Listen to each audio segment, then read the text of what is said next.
This is Scoozy back with a brand new episode of Help Me Survive Minecraft. So I'm starting out this episode in our villager enclosure because this is where we finished off last time. We got all of our zombie villagers, well, not all of them, but a good majority of them converted up and then moved into their new home here. And yeah, so since that episode, I spent some time growing and feeding them potatoes, and they've been kind of doing their thing. And now, check it out. We have many, many villagers. I think, I think that might be it there. 1, 2, 3, 4, 5, 6, 7, 8, 9, 10. Yeah, we got about a dozen. Thereabout. And I'm not sure if we've reached our villager maximum yet, or if they just need more food, because we still don't have a farmer yet. So I've been growing just a bunch of potatoes and feeding them. So I don't know. By the end of the episode, I'll have a better idea of whether or not we've reached our max. However, we got lots of cartographers. Cartographer. He's a librarian. I think this guy's a cartographer. Yeah, and a nitwit. So if we have reached our maximum, I'm gonna have to devise a way to cart some of these guys out of here, and end them, so that we can bring our population down. Oh, I don't know. Maybe we'll see a baby. Maybe the nitwit is good for something. Anyways, enough of that. On to bigger and better projects. Well, maybe not bigger, maybe not better, but definitely different. Today, if you can see over there, we're growing some chorus fruit, because we have been making purpur blocks, because we are going to build an end island mob grinder. So it's definitely going to just spawn mobs, destroy them, but it's going to be disguised as an end island kind of floating here in the sky. I'm thinking above this area here. It's going to fit in with our theme of Enderman, and this whole kind of Enderman conspiracy theory, that they're studying us as much as we were studying them. So yeah, I think an end island right up here will be pretty cool. I'm going to put it up maybe... I don't know, like 40 blocks or something off of the ground here. And yeah, we're going to drop them. I don't know yet how I'm going to do the collection system for the drops. I don't know if I'm going to have them land on something that we have just built here. But we'll figure that out when we get there. The important part right now is to build the actual mob spawner up in the sky. So I keep looking up at blue and it's really showing you nothing. So that's what I'm going to start on off camera. I'm just going to start placing... oh, I left it in the house here. I'll show you real quick what we have. Yeah, so I don't know. I kind of like this Enderman theme that we're going to have going. It gives me kind of direction for what we should do around the base and ideas for future projects, which I kind of like. So for the mob grinder here, we have about just shy of 6 stacks of purpur. We got almost a stack of the magenta glass, and then yeah, like 8, 9 stacks of end stone. I got some backup chorus flower here, and don't mind this. These were just things that I had with me when I was in the end last. So I'm gonna go sleep the night away, get started on a build here, and once I have a little bit of the island done, I'll bring you back and give you a little peek. Alright, back in a sec. Okay, we're back. So, I got a little bit of work done here. Yeah. So that's the space that we're gonna need for the mob spawner-ish. I might need a tiny bit more on the side that's going to have the timing device for the spawner. I guess maybe I should go up there and kind of explain how this is going to work actually.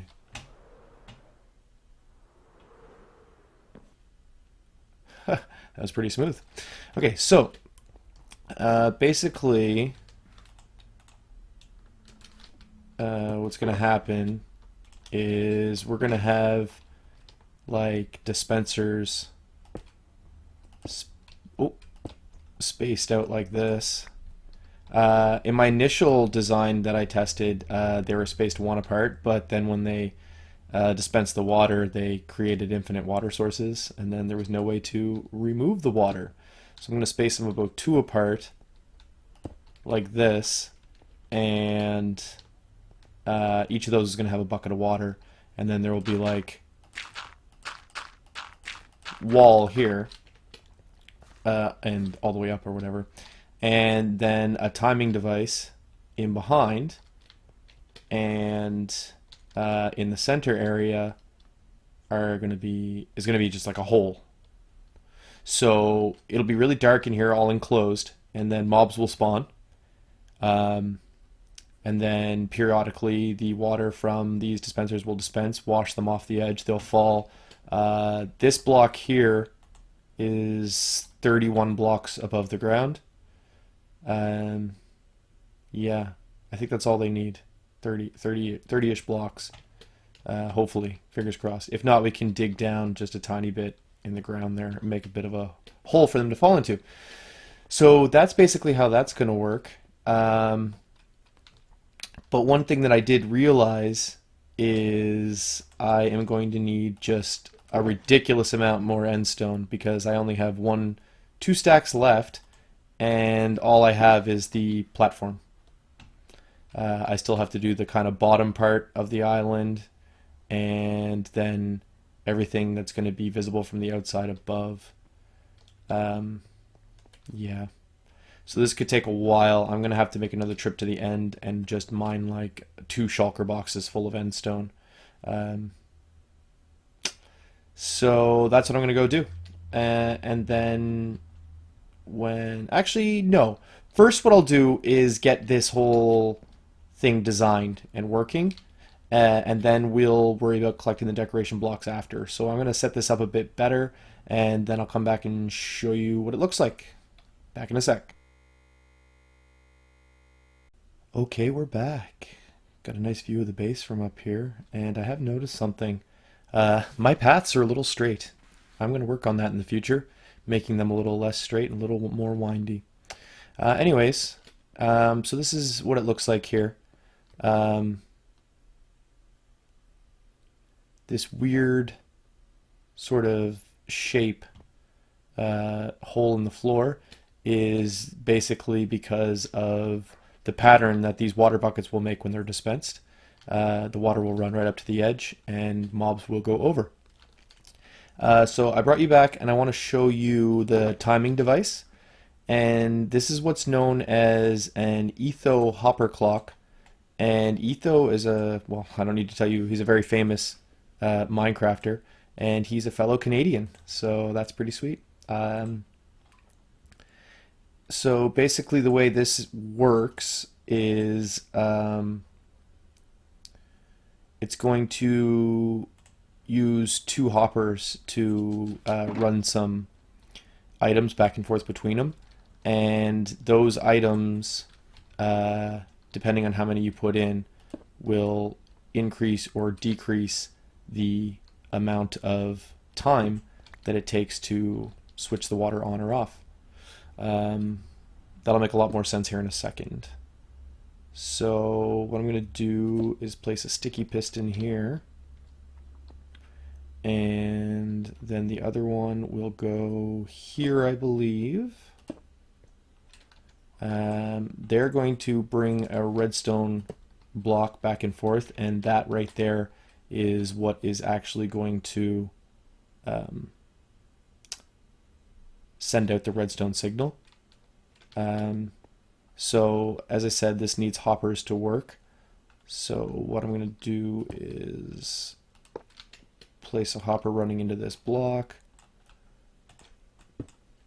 and then shift click a hopper facing back into this hopper.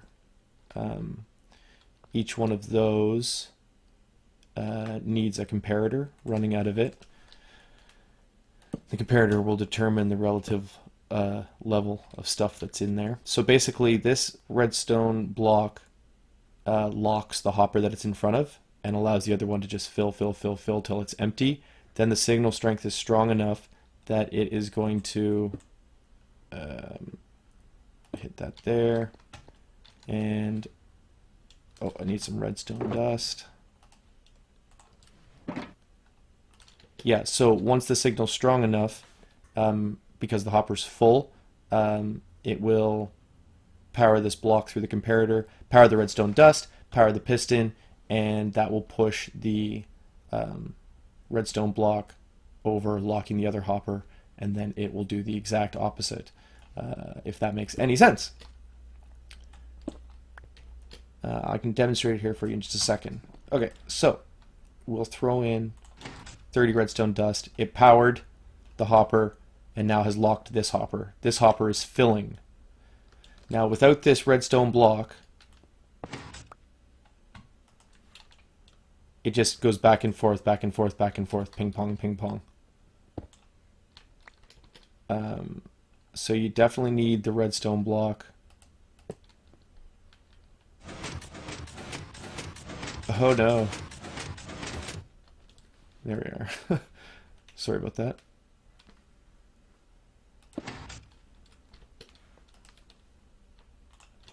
So basically now, this hopper will just fill until all the items are gone from here. Then it'll push them over there and repeat. So what I can do is take, say, a redstone repeater like this, and that'll only run the one dispenser because the rest of my redstone is in here.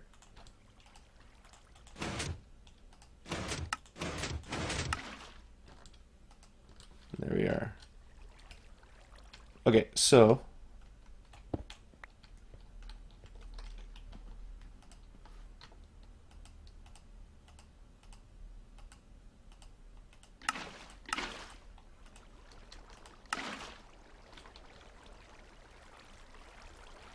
oh, it turns out I miscounted my blocks. And now we have an epic waterfall, probably destroying a bunch of stuff. Oh good, it didn't reach the railroad tracks. Oh my. Okay, so we'll just...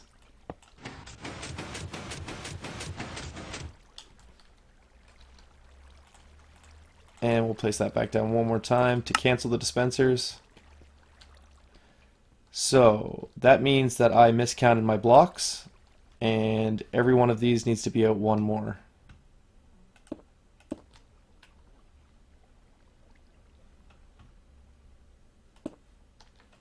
One, two, three, four, five, six, seven. Oh no, one more still. I was just totally off.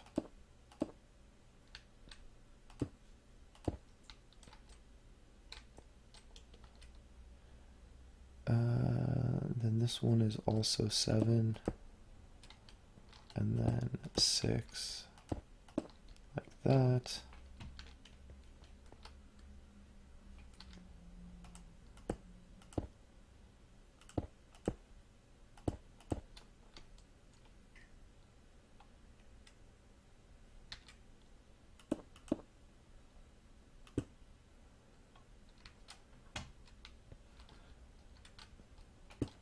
Okay, so that should be right for that side now. And then we need a gap of 2. 1, 2, 3, 4, 5, 6.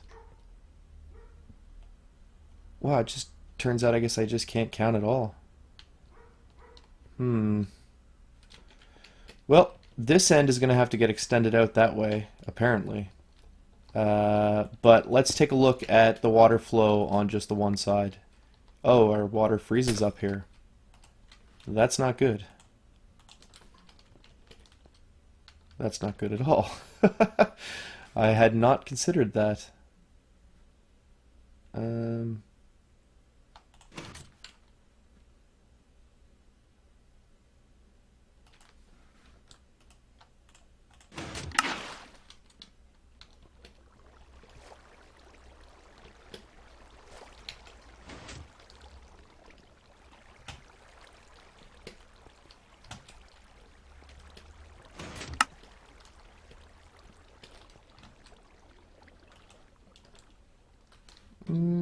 okay. I'm a little confused now as to what's happening. This water's behaving a little differently than it did in my test.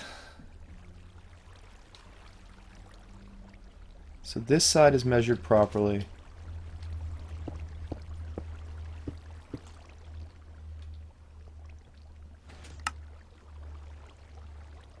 But I need another one here.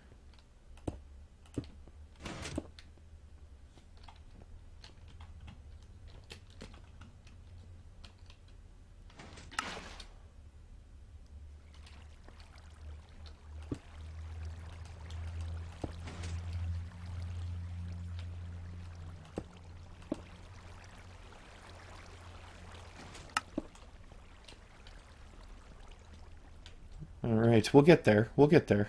I don't know why this is different than... maybe I miscounted when I drew up my plan from the test world.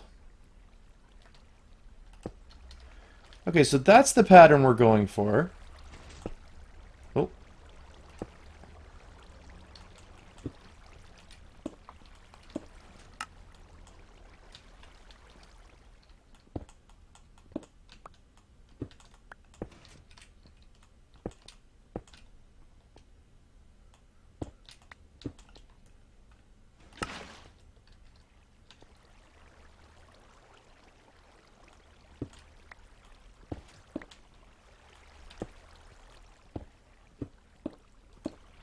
I'm guessing I forgot to load one of my dispensers in my test.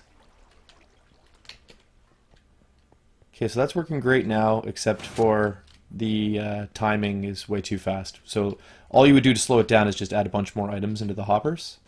So you want to give the mobs time to spawn before you try to wash them off the edge. But so far so good. Yeah, I'm really confused. 1, 2, 3, 4, 5, 6, 7, 8. My plans were right, I just can't count, I guess. 1, 2, 3, 4, 5, 6, 7, 8. So the hopper, or the dispenser, I should say, needs to be on this block here.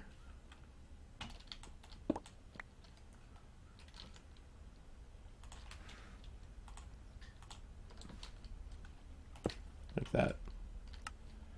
Okay, well, I'm going to fix this up, and I'll be back. Okay, we're back.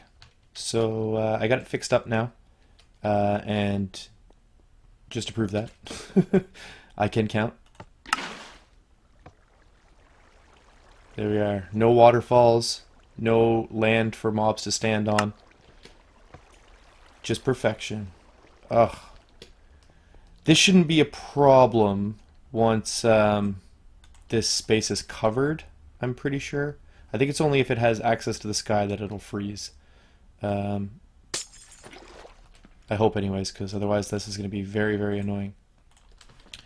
So basically, when it comes time to get this thing running, what I will do is put my button here, hit it, and it'll activate that side. Then I'll replace the button with the redstone, and then I'll start the circuit. So then what will happen is every time this repeater gets a pulse from the clock, it will alternate the states. So since this one starts running and this one doesn't, they'll switch. This one will get water and this one will retract. And that way what will happen is there's always spots for mobs to accumulate. I don't know. I just like that whole alternating fashion where they can build up on one side, then get washed off, and then build up on this side while this side's getting washed off, and vice versa. So that's how that's going to work. So basically, except for collecting the drops, this is the guts of the mob grinder. There isn't much more. Um, yeah, it's basically just the collection for the drops and then the decoration, and this thing should be fully functional, which is really cool that it didn't take very long at all. And really, the whole reason I'm making this thing is because the more and more that I want to build, the less and less I'm going to be like down in the trenches fighting mobs like night in and night out. As you automate things like hunting and stuff like that, and just concentrate on bigger and better builds, then you're going to spend less time out at night. You're going to sleep away the night to basically not have to deal with the mobs. And that's all fine and dandy, but I'm going to need gunpowder for rockets because, I mean, now that I have Elytra, like this is basically the most fun you can have. And why would I do travel anywhere in any other way but with rocket powered wing flight? So I'm going to need gunpowder and a fairly steady supply. And so the mob grinder is going to be almost, oh yeah, almost entirely for collecting gunpowder. Um, oh yeah, and I'm going to have to retorch down here because my miscalculations caused the water to wash all the torches away. And this thing can spawn mobs in the daytime, I'm sure. It's so dark underneath it. So yeah, what I'm going to do is I'm going to take like probably quite a while and go and obtain more endstone. I'm gonna need a bunch. Like I said, probably two shulker boxes full, and then I'll be able to finish off this thing, make it actually look like an end island instead of just a random square in the sky. So I'm gonna do all of that off camera, and then I'll bring you back when I have a little bit more of this done. Back in a second. Okay, and we're back. So I've got a little bit of work done now on fleshing this out as an island. Just trying to conceal basically the box that is the mob grinder. It still needs quite a bit of work, but I am just like repeatedly underestimating how much end stone this is going to take. I went to the end and I filled up two shulker boxes, and I have 7 stacks left, and the other side is just square. It's, not, this still needs a lot of work, and the other side, 3 sides, haven't even really been started. But I did want to just take you up and show you inside here before we end the episode, just to show you. So inside, I have basically like a service tunnel that extends all the way around the grinder. It's all nice and lit up. This thing is technically working. I don't know how efficient or fruitful it's going to be for us as far as how many mobs are going to spawn in it, but we'll see. I also have this switch here, which should effectively turn this thing off by turning on all the lights in there. Yeah. As far as the wiring went too, I also added a second repeater there so that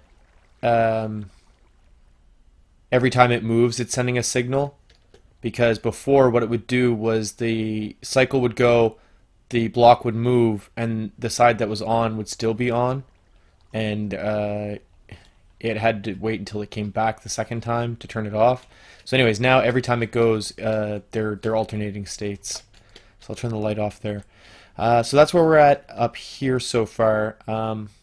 So I need to go back to the end and get more endstone. And then in between episodes, I'm going to work on this island, kind of shape it out, make it look a little more natural and a little less square and boxy. And before I end the episode, I just wanted to show you one more thing. So oftentimes when I go into my nether hub, I have a few mobs waiting for me. There's been like a creeper before, several zombies, whatever. Skeleton even once. But I went through today and I got quite the surprise. And I just want to show you.